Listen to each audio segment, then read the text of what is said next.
all of their voter registration data.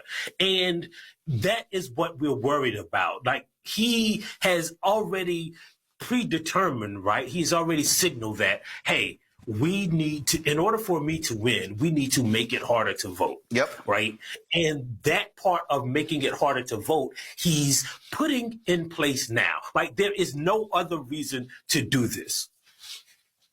Well, and again, we had Bishop Barber on the other day, and the reason the Republicans control the House is because collectively of 7,000 votes.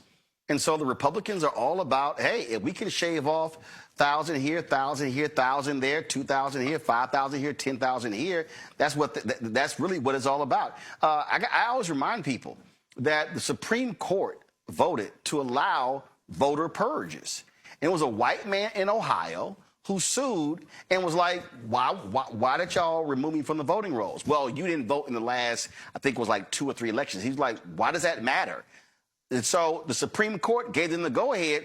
And so in this notion of voter to protect voter fraud, against voter fraud and clean the rolls up, they will systematically release people, wipe them out every single year and under all these different rules. And so people need to understand when we talk about the attack on voting, the strategy is very clear. And the Republicans, this is documented, okay? One, we remember Paul Weyrich in Dallas in 1981 when he said, we don't want everybody to vote. Republicans also are on record as saying, if we can shrink the voting population, we stand a better chance to win.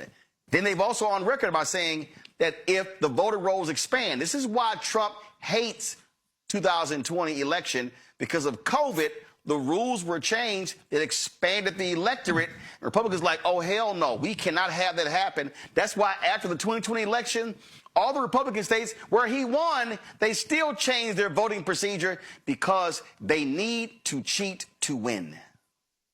Right, right. And you also have to understand that along with what you said, when they coalesce this data, right, the easiest way to identify people who don't vote Republican, and this is important also in the cases of gerrymandering, is just by race, right? Like, they like to say, well, it's a political gerrymander, not a racial gerrymander, but the way that they identify the difference between Democrats and Republicans is just by race, right? Like, they know if they have your data and they know that you're black, there is an 85% chance that you will not vote for them. So they're not just purging like rolls of people who hadn't voted. They're going to be able now, if this thing goes through, to direct their target precinct